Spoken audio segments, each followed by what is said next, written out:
everything changes.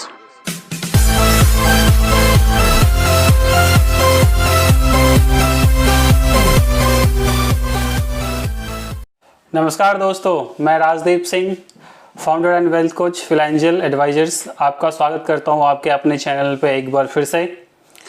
आज हम बात करेंगे वेल्थ क्रिएटर्स के बारे में। हम सेंसेक्स की बात कर लेते हैं। सेंसेक्स का इतिहास लगभग 40 साल का है। 40 साल में सेंसेक्स स्टार्ट हुआ था 100 पॉइंट से। 100 point was the base point.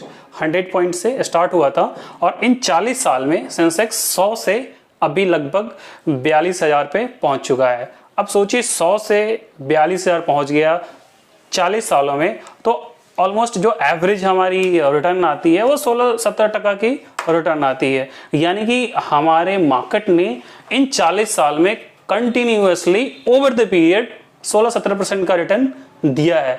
अब देखिए इस बीच में क्या हुआ, इन 40 सालों में क्या हुआ। हर्षद मेहता का कांड हुआ, आपको पता होगा। केतन पारिक का कांड हुआ, वो आपको पता होगा, जिनका 2008 में कन्विक्ट भी किया गया। 2008 में ही फाइनेंशियल क्राइसिस भी आया। कितना बड़ा फाइनेंशियल क्राइसिस था, वो पूरा ग्लोबल था। ठीक है, हमारे ऊपर इम्पैक्ट कम आया बट हमारे मार्केट पे इम्पैक्ट आया था। Market was down by around 60%। तो इतने सारे क्राइसिस होने के बावजूद मार्केट ने 40 साल में 16 से 17% का रिटर्न एवरेज दिया है। तो देखिए एक बात तो अब मैं आपको एश्योरिटी के साथ बता सकता हूं कि अगर कोई भी मार्केट में इन्वेस्टेड है ओवर द पीरियड तो पैसा बनेगा ही बनेगा। और मैं 100 करोड़ की बात कोई हाइपोथेटिकल नहीं कर रहा हूं, ये कोई इल्यूजन नहीं है, ये बिल्कुल संभव है। बस आपको ध्यान ये रखना है कि आपके पास कोई कोच होना चाहिए, एडवाइजर होना चाहिए। जो काम आपके लिए हम करते हैं फिनेंशियल करती है, क्योंकि एडवाइस जरूरी है। तो हम जब बात कर रहे हैं वेल्थ क्रिएशन की, तो बात हम कर लेते हैं कि लंबे समय में क्या हुआ, छोटे समय में क्या हुआ, उससे छोटे समय में क्या हुआ।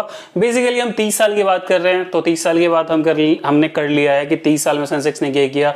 अब देखिए अब हम बात कर लेते हैं कि पिछले 5 साल में क्या हुआ। अगर मैं पिछले 5 साल की बात करूं तो पिछले 5 साल में स्टॉक्स ने कैसे रिटर्न्स दिए हैं। हालांकि 5 साल में भी बहुत सारी प्रॉब्लम्स रही हैं।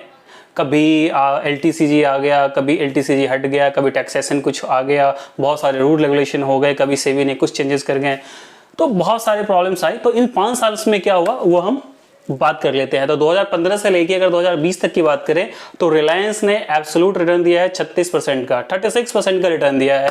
HDFC ने 16% का रिटर्न दिया है।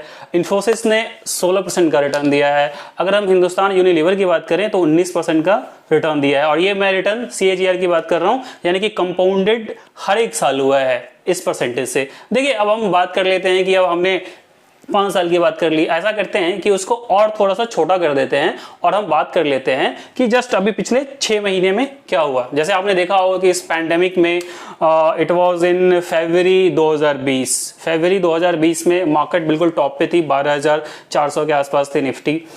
सेंसेक्स का जो लेवल था वो 42,000 के आसपास था। अब वहां से लगभग 40% मार्केट गिर गई।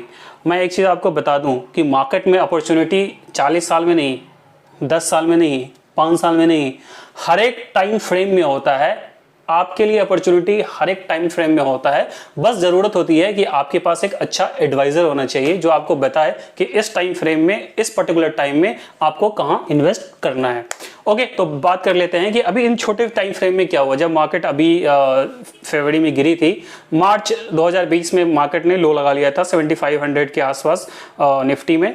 तो देखते हैं कि वहां से अभी पिछले अब 6 महीने हो गए, मार्च से लेके अभी अगस्त सितंबर चल रहा है। तो इन 6 महीने में क्या हुआ मैं आपको बताऊं तो ऑरबिंदो फार्मा लगभग 300 के आसपास था, वो अभी 800 रुपए पे ट्रेड कर रहा है। मैं अगर आपसे मारुति की बात करूं तो लगभग वो मारुति का जो लेवल था वो 4000 के आसपास था, वो अभी 7000 के आसपास है।